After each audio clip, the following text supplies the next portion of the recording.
Level up your hunting game and join the cause. Help preserve small-town Texas hunting culture and become a more successful hunter by learning the best ways to squeeze the most out of your budget and precious time out in the field. Welcome to the Bandit Podcast. Here are your resident bandits, Richard Kinchlow and Jimmy Byrne.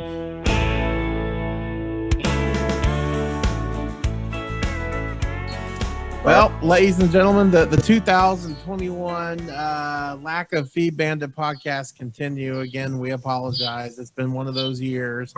Are you talking into the speaker? I can barely hear you.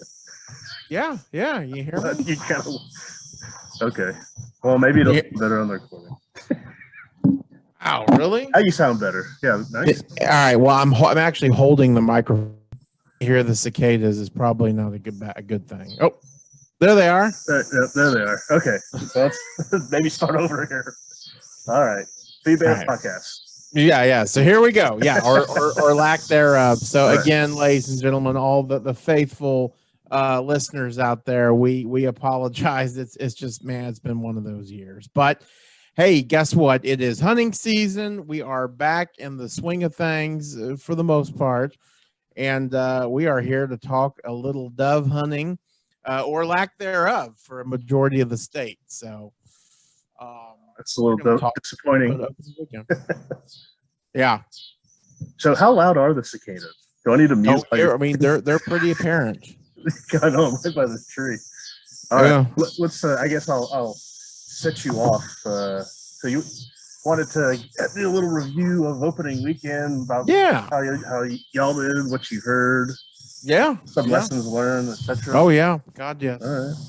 Well, I'll mute while you're talking, and then I'll come back on so that folks can actually hear you and not the cicadas. Right. No, okay. Well, yeah. So opening weekend. What can you say? Is just obviously a tried and true celebratory weekend. And. Obviously a lot of fun. I think September 1st this year was on September 1st was on September 1st this year, which is very rare. It's kind of like a leap year, but no, it was on a Wednesday, I believe it was. So, you got a lot of the folks that ain't working are out there dove hunting, but the majority of us who are working during the week, even on hump day, we got to go out there on the weekend. So, again, I texted you guys about waking up Wednesday morning at the house with myself and family were renting out here north San Antonio. In the country. And getting the kids ready and everything. The sun's coming up, and all of a sudden start hearing. Isn't that great? Hearing shotguns go off for about an hour and a half. Pretty consistent. Yeah. So those guys, it sounded like were either wasting shells or did well. So I don't Right. Well, shooting white wings. Well, it's funny because I guess I'll start there. There's a lot of bitter reports around the state, even from the Panhandle down into not into deep South Texas because the season hadn't started at that point. But actually, I think it opened up this past weekend or it opens up this weekend. But the reports statewide that was open just not very good. Not quote not the way they were last year or the season before that. So a lot of people are attributing that to the local birds being affected by this big freeze. And I have kind of mixed feelings about that. I mean, there's absolutely no doubt whatsoever that we lost dove due to the freeze. I mean, we lost deer. We probably lost some quail. Really the only couple of wild game species that we hunt that fare okay in these big freezes as far as birds are concerned are ducks, geese, and wild turkeys. But yeah, so people said, it was because of the big freeze. So the big February 2021 freeze has become the scapegoat for every dove hunter in the state of Texas. So do I fully believe that? Sure, yeah. I mean, I'll sip that Kool-Aid. I do think that the freeze has had a little bit effect on the dove population. But truthfully, I don't blame the woes completely on that. I blame it personally on just the natural flow of things. If you go back and if you look at opening weekend and what happened just before opening weekend, you will undoubtedly see that we had a cold front blow through. Now, again, when I say cold front, that doesn't mean that it's going to be, 60 degrees here in Texas, but that sure as hell means it's going to be 60 degrees up in Kansas, and then the lower, in the Dakotas and all that. And that's all it takes. That's all it takes is one little non-summer breeze, and those birds are out of there. So I really contribute a lot of the not so good hunting to that front. The news, but I was watching along too, but I was at Facebook, I think, on the Feed Man page, and you can add that little blue saw looking thing on the weather radar that shows this front. I mean, coming through Oklahoma, coming through Kansas right before opening day. So again, just because it's, just, and you're thinking, well, that's sure not much. That is definitely enough to blow birds out of here. No doubt about it. On the other hand, it also blows birds back into Texas. So again, those places that had a lot of sunflower, had a lot of food and whatnot, and cover and all the various things that doves need. I'm a little stunned that they didn't do better. On the other hand, I look how we did. At Rancho Bandito, and again, as you've heard me complain for the last couple of years, what do we have at Rancho Bandito? We've got the cover. Okay, we've got the roosting trees. We have a phenomenal tank that's perfectly suited for livestock and for dove. But we don't have any sunflower. We don't have any, pigweed, any wheat or anything of that nature for the dove. Now, of course, we're working on that. 2022 is going to be a new year because I am just fed up with a capital FED with this lack of dove productivity. We did have some sunflowers, which is nice. They were delayed, and I actually contribute them to being delayed to that big freeze. I mean, everybody knows that, you have to have that polar, not extreme cold, but you do have to have, periods of some nice cold to snap those sea coats. Okay. And so I'm diverting here, or digressing here, but people said, okay, well, we had that big freeze in February, but okay, so if you say it cracks the sea coats, why weren't the bluebonts any good? Well, people got to realize that by the time February rolled around, we had that freeze. The bluebonts had already started coming out. Now most people don't know them because they're the leaves. You know what I'm saying? But a good example of how it's affected, the sea crops this year, where you look at the Indian blankets. I know it's highly offensive, Indians and the blankets, but the Indian blanket, a wildflower. I have never had. You mean the Native American blankets? Right? Yes, the Native American blanket wildflower. Indigenous blankets. Yeah, God, that's fantastic. Yes. Yeah, that thing, I have never seen that many indigenous people blankets, flowers on the Rancho Bandito than I did this past year. And I am not exaggerating. I mean, there were trillions of them. Again, they typically come up. They come up after the bluebonts, so that freeze really affected them. So the sunflowers really, they say they need to get that sea coats cracked. I guess in early winter. So December, February, or excuse me, December, January, something like that. So we didn't have, not that I can remember, a lot of really cold weather in February, December, and January. So anyways, of course, with that polar vortex thing that we had, which, by the way, the Farmer's Almanac is predicting another one. So that'll be really interesting for your new house, my friend, if it goes that far south, of course. But I guess I'll have to stock up on provisions and that's right. I would start now. And really. Gas and everything. Yeah. I would start now. I will. 2 weeks. Yes. 2 weeks. Yeah. Yeah. Big time. But anyway, I think that I think that I think that that freeze did have an impact on the food supply. In reality, it actually should have, that big freeze should have cracked a lot of seed coats. So technically, the seeds they should have been more abundant. And then with all the rain that we had, in reality, that could be part of the problem. Is that people don't realize, but when you look at a native sunflower, we're not talking about the things you put in your mouth and spit out. We're talking about these darn things are the size of like pencil lead, And so when you have a scenario where you've got seeds falling down, but you've had a substantial amount of rain and the fields or wherever the dove are feeding are not clean, then you're going to get a lot of seeds on the ground that the dove just can't find. And that's actually what a lot of people are big proponents of, when they've got sunflower, going in there and actually burning the field.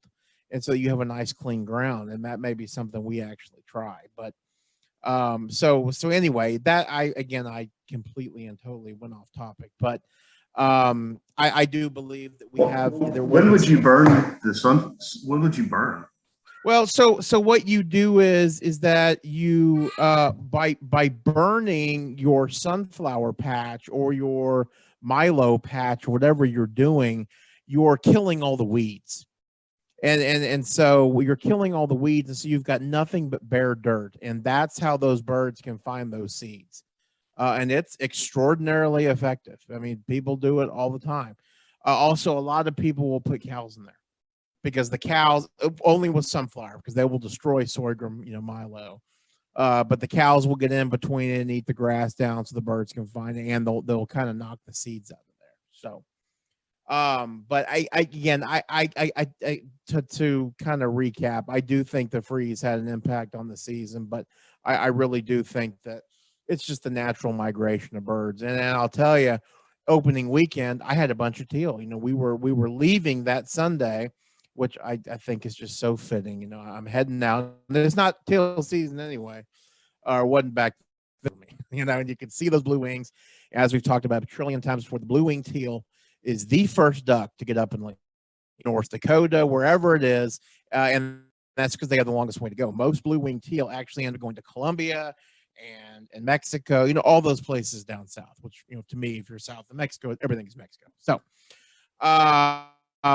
seeing a bunch of those on the first week in the dove season tells me that there's definitely a front in there. So that's what happened. Okay, so enough of the theories and all that kind of stuff. So how did we do? Well, again, we've had a lot of rain. August was a pretty damn wet month for us, and it wasn't a deal where we get a little soaking here. I mean, we got like 3 inches in like a week. I remember on the 4th of July, we were some friends and we were shooting some guns at Rancho Bandito, and we knew there was a big line coming. And it was so dark and so ominous that the outside lights kicked on because they thought it was day. Anyways, we ended up getting that one weekend almost a foot of rain. Okay, now that's July 4th. So obviously our tanks overfloweth.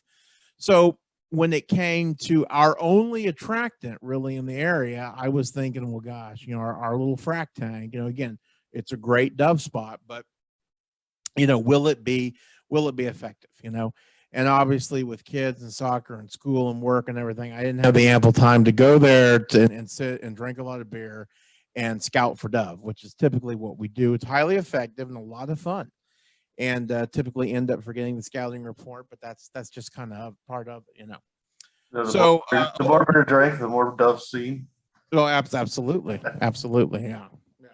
It was like so physio. It was great. You should be there. So we ended up going out there anyway, and it's kind of funny because it was me. It was me and 2 other friends with their wives and the children. So it was, there's, 12 people, something of that nature. And we really, at that location, we've got, 3 spots where we've historically been able to cover it okay. And of course we go out there, we take the long way. You know what that means, Jimmy. We leave about 4 o'clock or so, because again, it's early season. It was good and sunny, and it was hot. Okay, so we didn't we expected to maybe get some action late, but it probably wouldn't be anything substantial. So we all pull into the gate, and and Jimmy, this from being there all the times you have. You pull into that gate and you kind of look to your right, and there's a pretty substantial set of mesquite trees there. And I always kind of look at those mesquite trees as my indicator. If there are birds in those trees, which there always are, we might have a pretty darn good hunt. And boy, I was stunned, absolutely stunned. The trees overfloweth. And I'm thinking there's no way, but there were dove everywhere. I mean, everywhere. And of course they got to the point where I was just, okay. All right, sit, stop. I mean, I was overwhelmed. My wife had to break out the little shock paddles, and, because I was like going into cardiac arrest because I love it so much. And I'm just psycho like that. So, I'm trying to predict where this story is going to go from here. Oh yeah. No, well, but listen, it can only go up. I mean, we absolutely slaughtered them. So, the three of us limited out, and of course we didn't shoot very well. Hey, first day, we didn't shoot very well, but it was just hundreds and hundreds and hundreds of them.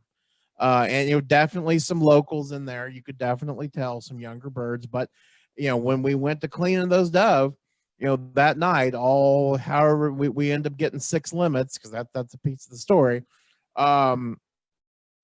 We can, you can see all that yellow fat, and that yellow fat is an indicator that they're migratory birds. They're not from, might not even be from Texas or from the Panhandle, where they're eating corn and grain, that sort of thing. So, just incredible. We end up limiting out. And I end up calling my dad and saying, "You're not going to believe this." And of course, he has all kinds of choice combination expletives on the text messages, because I love my dad, but he is definitely glass half empty when it comes to dove hunting.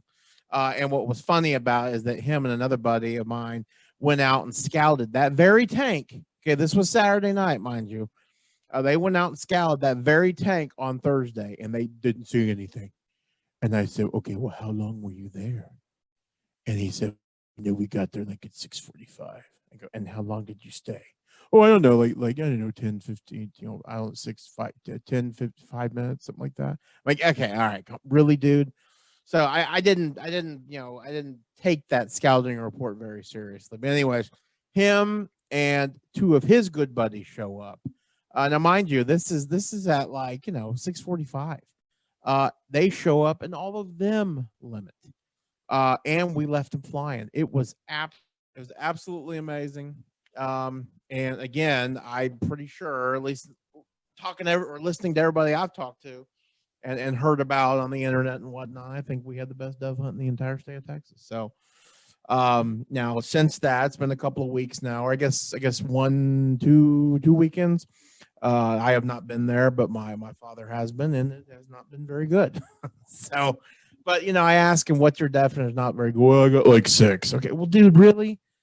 Hey, listen, I'll take that. That's not bad, So, anyway, definitely not bad. Definitely not bad. So, dove season is here. Very exciting. Thank God we have it, because again, life is very, very difficult still, and tech football has actually gotten worse, I believe.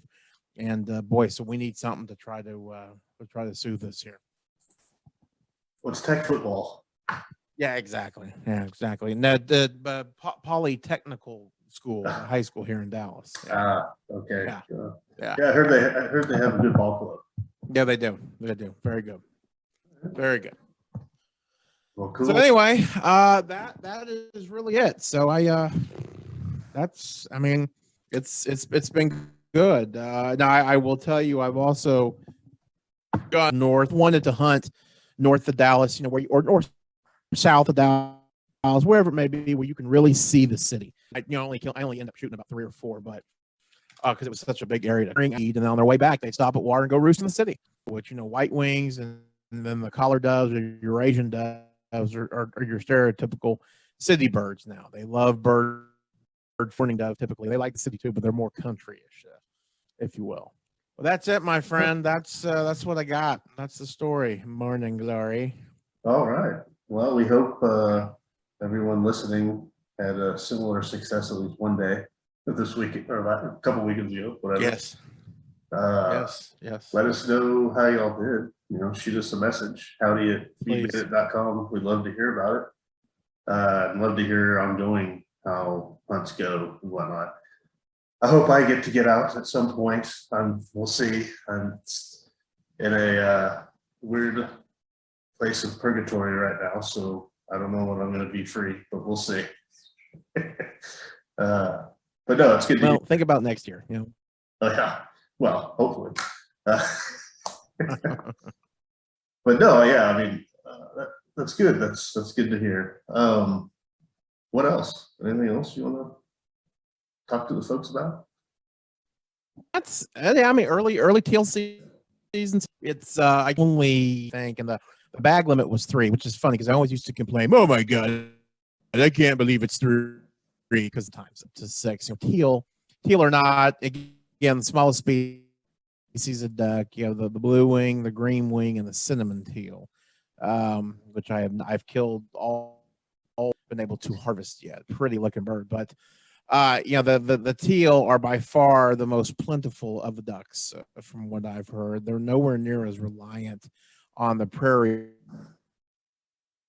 pothole region for nesting and having chicks and all that kind of stuff. So the teal population, it continues to thrive, even though, which is kind of funny, even though the blue wing, like I said, make that trip all the way to Colombia and all that kind of stuff. Instead of stopping in Texas or Mexico to actually spend the winter, they go the whole way, which is just crazy. I mean, that is nuts. I hope they get frequent flyer miles. But even despite that gigantic trip that they've got, one thing, I love their content. I love their recipes. It's a real hit. But Delta comes out with a migration report every couple of weeks, and then they do before the season forecast and all this kind of stuff. And I thought it was very interesting because they showed a North America drought map, which is, again, very revealing. And it basically showed North Dakota, South Dakota, really the central west portion of those flyways. So the Mississippi, well, the western piece of the Mississippi, and then the western flyway is by far the worst. But just the lack of rain up there in the Dakotas, and then of course into Canada, has really affected the duck numbers. And what they're basically saying is, when we pop up and start shooting, in early November here in Texas, we're going to be going after some seasoned birds. They're not going to be as many young ducks, which of course sucks for people like me who are really good at getting all the gear, but when it comes to getting them into the decoys, they kind of suck ass. So it's a good thing I'm a decent shot. So is the cinnamon teal a pre-season duck even before you shoot it? Is that? Oh yeah, absolutely. A teal is a teal is a teal. They make no difference. It's actually kind of funny you say that because over the past 10 years or so, I've killed nothing but blue wing teal, but that's normal during the early teal season because again, they're the ones that get up and go. And I was thumbing through some pictures, and I think it was 2008, 2009. I got a picture of me with 6 teal birds, and one of them is a green wing, and I just was like, man, that is crazy. Because you typically down here, you just typically don't see that. Now, Nebraska and Kansas, they will frequently shoot both, but down here it's typically blue wings. The green wings will hang up, in northern Oklahoma, Kansas, and Nebraska and whatnot. So, anyways, thought that was kind of funny. Yeah, but the cinnamon teal. I think there are a majority of them are on the West Coast, which sucks because you can't do anything over there. You'll see some in Texas, and I've heard some folks shooting them, but it's more that Western Flyway or Pacific Flyway, whatever they call it, where you typically see the cinnamon. Pretty cool. Yep. Yeah, I can really nerd it out when it comes to ducks, and so. Wow, I mean, ducks and dove. That's why. Yeah, ducks and dove. Oh yeah, absolutely. Let you talk and educate. Yeah. Well, listen, it's because I love to eat them so much. So, and I actually met a guy. One of my dad's friends. You know him well. He actually prefers dove just like me too. He's like, well, I love quail, and God, he brought 30 boneless quail wrapped in bacon. Sweet Jesus. And we ate him for lunch. And I wanted to take a couple and make love to him that night. And, oh God, so good. But anyways, he's a big dove head like me. I was like, yeah, that's right. It's the best meat in the world. Some people don't really care for it. Yeah, well, quail. You had the gold standard of. All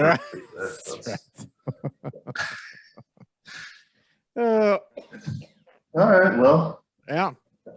It's good to hear. That's awesome. So good luck to everybody out there on your hunts. Starting September, we got several months of all sorts of hunting coming up. So that's fun. That's good stuff. We're excited. Yep, for sure. All right. Well, you wanna take us away?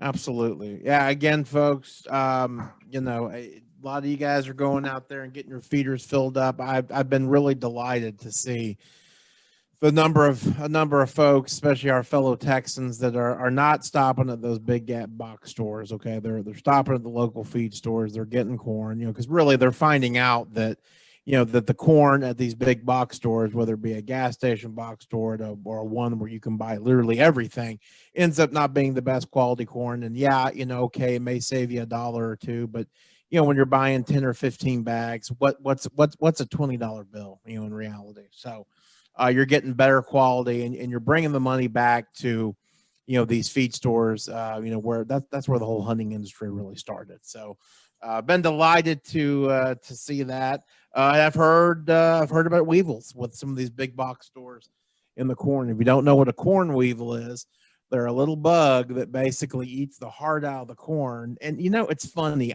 I don't know. I don't think the deer will eat it, but I really don't know. I mean, I was always raised, oh my God, if you have weevils, burn the house down. But yeah, so obviously, and that really goes for anything. I'm not saying that you're not going to get weevils from a feed store, a bag of corn, but before you pour corn into your feeder, for this year, make sure it's clean corn. Make sure it's good and yellow and there's no powder or anything. You're going to have a little bit of powder, okay? But make sure it's good and yellow. If you got any powder or see any cobs or anything like that, you might want to think twice about dumping it in your barrel, because if there's a stick or a little chunk of a cob, I mean, you're screwed.